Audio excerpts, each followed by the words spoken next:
Hi, all. My name is Stuart Lev. I'm the senior litigator for the Capital Habeas Unit for the Federal Community Defender Office in Philadelphia. And I've been a capital litigator for 25 years. I'm really honored tonight to be here in support of my friends and collaborative associates at Greenberg Traurig, and to tell you a little bit about how well deserving they are of this important award that they're receiving tonight. One case in particular that I want to tell you about tonight deals with Dustin Honkin. Greenberg Traurig put together a great complaint that laid out all of the reasons why it was a violation of religious liberty to keep a spiritual advisor out of the chamber. And after negotiating with the Department of Justice, the department came around and agreed that the religious advisor could be in the chamber, not just for Dustin, but for all the people who were executed as a result of what they've done, of what they were able to help do in the federal cycle. Other jurisdictions have had to change their policies, and now even Texas has changed its policy from banning spiritual advisors in the chamber to allowing spiritual advisors in the chamber. And even though this might not stop executions the way we would want to, it supplies a really important consideration for our clients.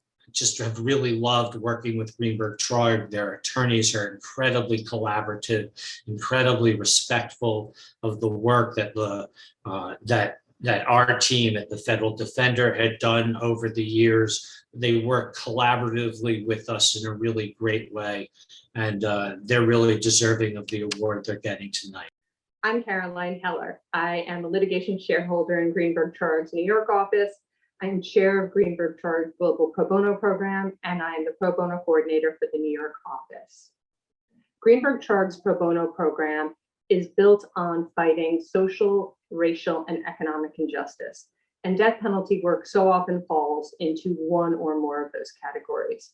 Our clients are typically individuals of color, they are typically low income, and sometimes they also have intellectual disabilities. I am so grateful at the support that Greenberg Traurig has demonstrated for its attorneys who want to work on death penalty cases. And I am in awe of my colleagues at all of the work they put into these cases. Personally, I do death penalty work because I believe that death penalty is unjustly applied and at its core is also an unjust punishment. I am so grateful to the ABA for this program. And I would also be remiss if I didn't mention the capital habeas units that we often work on these death penalty cases with. The attorneys at these units are incredible human beings who have dedicated their lives to this work. And I have been so lucky to work with them on some of our death penalty cases. I'm so grateful to work at Greenberg Traurig, where pro bono work is not only available, but encouraged even at the staff level, allowing secretaries and paralegals like myself to assist in these cases. I got involved originally as a secretary working with an attorney on this matter. After receiving my paralegal certificate, I wanted to continue on this case as a paralegal because I saw how significant and impactful the work being done is. I wanted to continue to help on not only our client, but the team. There's no question that our client did not have a fair trial because he essentially had no defense for his trial. I'm working with an amazing team of attorneys, investigators, and a mitigation specialist to help get our client a fair shake. The team I'm working with has and continues to explore the many avenues that weren't looked at during the trial. As a paralegal, I get to work directly with the team to help gather and organize the voluminous materials, organize witness files and evidence, and assist with interviews that are used to prepare the petition to help get post-conviction relief for our client.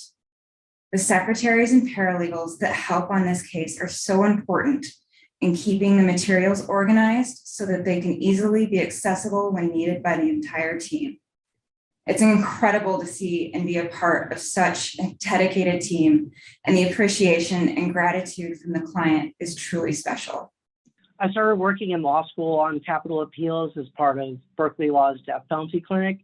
I was so thrilled when I got to Greenberg Traurig that they were passionate about capital appellate work, and that I had the opportunity to work on some incredible cases, including one that I'm working on now in North Carolina. The partnership that we have with outside appointed counsel is tremendous, and we have a really great professional relationship with them. I've certainly learned a lot from working with them, and I think we contribute a lot to the client's case as well. We've actually managed to have some really great early success in our client's case, uncovering Brady violations, prosecutorial misconduct, and various other legal claims that we're excited to bring on behalf of the client. I'm honored to work for a firm that puts so much emphasis on working on these high stakes, very important cases, and I'm thrilled that the firm is being recognized for the work. The resources that Greenberg Traurig's been able to contribute to the client's case and to our team with outside counsel has really been helpful. I'm so grateful that the firm is committed to dedicating those types of resources to these really high stakes, meaningful cases, and I know the client is grateful as well. As a former prosecutor, it's important to me now in private practice to volunteer my time for death penalty cases. Now, I never worked capital cases when I was a prosecutor, but I did have an understanding that we as prosecutors were sheltered from some of the more personal or human consequences of the exercise of our authority. And so when I joined Greenberg Traurig, volunteering on death penalty cases is a way to see and to participate in that human or personal dimension when it's really at its most consequential. When Greenberg Traurig teamed up with a terrific group of federal defenders on Dustin's case, it really was only a couple weeks before his execution. And so there was a tremendous sense of urgency. Unfortunately, the Supreme Court denied our application to stay the execution, which meant that it was going to go forward in the midst of the COVID pandemic, putting everyone in attendance at great risk of harm. We were able to force the Bureau of Prisons to allow Dustin to have his spiritual advisor, Father O'Keefe, by his side in the execution room to minister to him in the way that his Catholic faith told him. Naturally, I have mixed emotions about the work that we did on Dustin's case. On the one hand, of course, it was tremendously rewarding and meaningful. We were able to secure for Dustin some measure of spiritual comfort in his hour of need. And Dustin's case has subsequently been cited by others like Dustin to be able to have their spiritual advisors at their side in the execution room.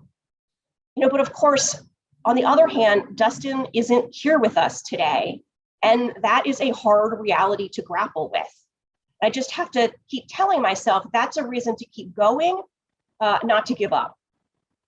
Dustin's case was my first death penalty case, but it is not my last.